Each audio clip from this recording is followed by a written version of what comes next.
Class 11। तो गूंगे अध्याय आपका समाप्त हो चुका था और इसके प्रश्न उत्तर आपको कराने थे। आज आपको प्रश्न उत्तर कराऊंगी मैं। आइए पहला प्रश्न देखें। चमेली को गूंगे ने अपने बारे में क्या क्या बताया और कैसे? क्योंकि वो गूंगा था, बोल नहीं सकता था, तो उसने किस प्रकार अपने बारे में चमेली को बताया था। तो चमेली को गूंगे ने अपने बारे में सब कुछ इशारे से बताया कि जब उसका बाप मर गया और उसकी माँ उसे छोड़कर भाग गई, फिर उसकी बुआ और फूफा ने उसे पाला था। वे उसे बहुत मारते थे और वो चाहते थे कि उनके लिए बाज़ार में पल्लेदारी करे, बोरा ढोने का काम वो बाज़ार में करे, पैसे कमाए और लाकर उन्हें बुआ और फूफा को दे। गूंगे ने यह भी बताया कि बचपन में गला साफ करने की कोशिश में किसी ने उसके काकल को काट दिया था। तो गले के अंदर काकल होता है, उसे किसी ने गला साफ करने में काट दिया था। उसने कई जगह नौकरी की, उसने सदा मेहनत की कमाई खाई है, भीख कभी नहीं मांगी है। ये सब कुछ उसने इशारों के माध्यम से चमेली को बताया था।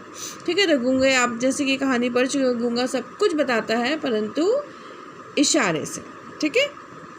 अगला प्रश्न, गूंगे की कर्कश काय काय और अस्फुट ध्वनियों को सुनकर चमेली ने पहली बार क्या अनुभव किया? गूंगे की कर्कश काय काय और अस्फुट ध्वनियों को सुनकर चमेली ने पहली बार यही अनुभव किया कि यदि गले में काकल तनिक ठीक नहीं हो तो मनुष्य की दशा कैसी असहाय जैसी हो जाती है। वह अपने हृदय के भावों को व्यक्त करना तो चाहता है परंतु उसे कह नहीं पाता। तो अगर हमारे गले की दशा जरा से भी ठीक नहीं होती है तो हम किसी भी चीज़ को कहने में असमर्थ होते हैं। अगला प्रश्न है, गूंगे ने अपने स्वाभिमानी होने का परिचय किस प्रकार दिया? गूंगे ने सीने पर हाथ मारकर इशारा किया कि उसने हाथ फैलाकर कभी भी नहीं मांगा, वह भीख नहीं लेता है, और उसने भुजाओं पर हाथ रख कर के इशारा किया कि वह अपनी मेहनत की कमाई खाता है, और उसने पेट को बजा कर दिखाया कि इस पेट के लिए वह परिश्रम करता है। तो गूंगे ने अपने स्वाभिमानी होने का भी इशारा किया कि वो कभी भी भीख लेकर नहीं खाता, सदा मेहनत करता है।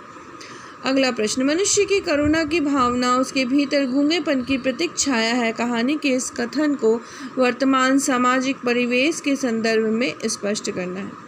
मनुष्य की करुणा की भावना उसके भीतर में गूंगेपन की जो है प्रतीक छाया है। वर्तमान सामाजिक परिवेश में जब हम किसी परिस्थिति के विषय में अभिव्यक्ति नहीं दे पाते तो हम करुणा का भाव व्यक्त करते हैं, अर्थात हमारे गूंगेपन से करुणा की भावना पैदा होती है। जब कोई आम व्यक्ति समाज में हो रही ऐसी स्थिति को देखता है जो खराब है, वो उसके बारे में कुछ कह नहीं पाता, तो वो अपने करुणा के यानी कि दया के भाव को व्यक्त करता है। इसे ही कहते हैं कि सामाजिक परिवेश में अपनी ऐसी खराब परिस्थिति को देखकर अपनी अभिव्यक्ति को करुणा की भावना से व्यक्त करना। वो कुछ कहता नहीं परंतु उसके प्रति वो दया रखता है। अगला प्रश्न, नाली का कीड़ा एक छत उठाकर सिर पर रख दी फिर भी मन नहीं भरा। चमेली का यह कथन किस संदर्भ में कहा गया है? इसके माध्यम से उसके किन मनोभावों का पता चलता है?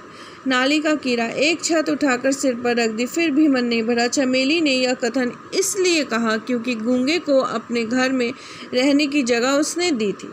गूंगे को ही वो नाली का कीड़ा कह रही थी, लेकिन वह घर को छोड़ कर बार बार भाग जाता है। इसके माध्यम से उसके हृदय में उत्पन्न रोष का पता चलता है। ये पता चलता है कि वो गूंगे से बार बार गुस्से हो जाती है क्योंकि गूंगा घर छोड़कर भाग जाता है।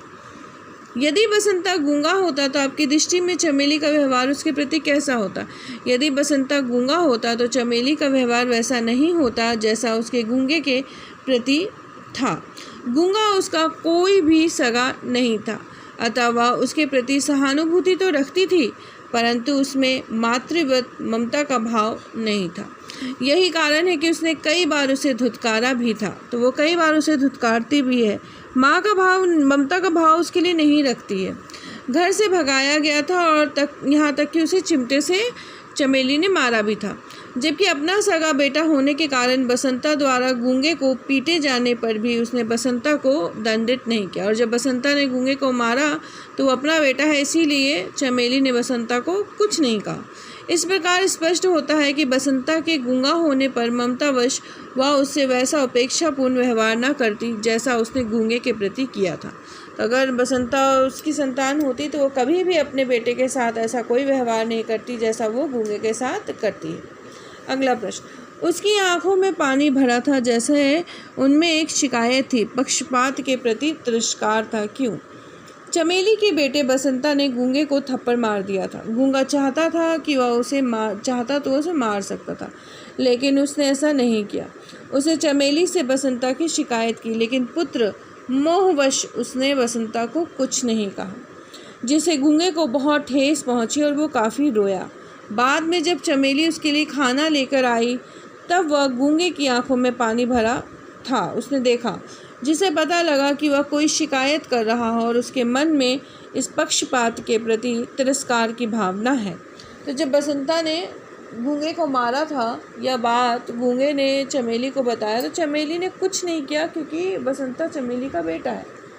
इस बात से गूंगे को बहुत ठेस पहुंची, इसीलिए उसकी आंखों में पानी भरा था, वो काफ़ी रोया भी था इस बात से। गूंगा दया या सहानुभूति ने अधिकार चाहता था, इसको सिद्ध कीजिए। गूंगा अत्यंत स्वाभिमानी था, वह अपनी बुआ के घर उपेक्षित होने पर पीटे जाने के कारण वहाँ से भाग गया था। तो गूंगा कैसा था? स्वाभिमानी था। जब उसकी उपेक्षा होती तो वो वहाँ से भाग जाता तथा अपनी मेहनत की कमाई को ही खाता था। वह इशारे से सब कुछ बताता है कि उसने कभी भी भीख नहीं मांगा, वह किसी की दया का पात्र भी नहीं बनना चाहता।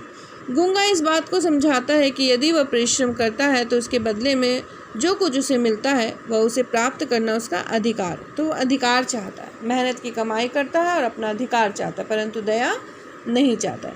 उसे दया या सहानुभूति का नाम नहीं दिया जा सकता, क्योंकि वो मेहनत करता है। यही कारण है कि जब भी उसे लगता है कि उसके अधिकार का हनन हो रहा है तो वो वहाँ से भाग जाता है, क्योंकि वो यही चाहता है कि उसे अधिकार मिले और मनुष्यों की तरह उसे भी समझा जाए।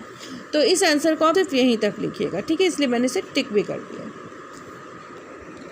अगला प्रश्न, गूंगे की कहानी पढ़कर आपके मन में कौन से भाव उत्पन्न होते हैं और क्यों?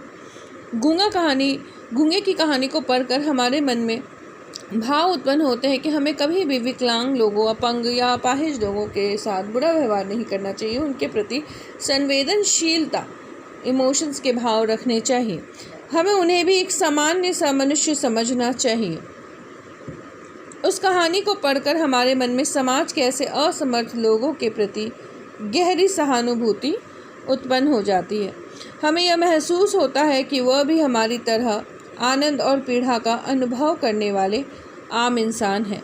उन्हें सिर्फ दया और सहानुभूति नहीं बल्कि अधिकार भी मिलना चाहिए, उनके भी स्वाभिमान की रक्षा होनी चाहिए। तो हमारे मन में उनके लिए दया की भावना आती है और हमेशा उनके लिए हमारे मन में एक सहानुभूति होती है। जब हम ऐसी इस कहानी को पढ़ते हैं तो हमारे मन में सहानुभूति की भावना बैठती है कि हमें कभी भी किसी अपंग के साथ बुरा व्यवहार नहीं करना चाहिए, उसे आम इंसान की तरह समझना चाहिए। कहानी का शीर्षक गूंगे हैं, जबकि कहानी में एक ही गूंगा पात्र है। इसके माध्यम से लेखक जो है वो समाज की किस प्रवृत्ति की ओर संकेत करता है, ये इम्पोर्टेंट है। कहानी गूंगे में यद्यपि एक ही गूंगा पात्र है, परंतु इसमें वह प्रतीकात्मक चरित्र है। यहाँ पे प्रतीकात्मक चरित्र का दिखाया गया है। उसके माध्यम से लेखक यह प्रकट करना चाहता है कि वास्तव में हमारा समाज तो गूंगों से और बहरों से भरा पड़ा है।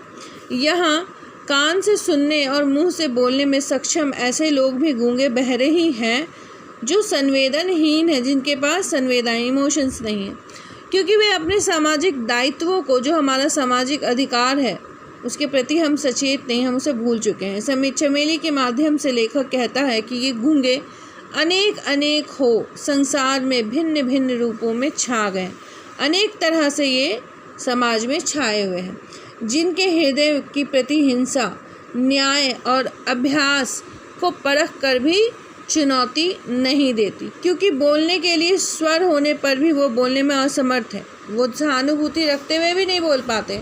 इस प्रकार स्पष्ट है कि कहानी की रचना समाज के असमर्थ असंख्य लोगों को रक्षित करके लिखी गई है। तो ये गूंगे कौन है? वो समाज के असमर्थ और असंख्य लोग हैं, उन्हें ही लक्षित करके ये कहानी लिखा गया।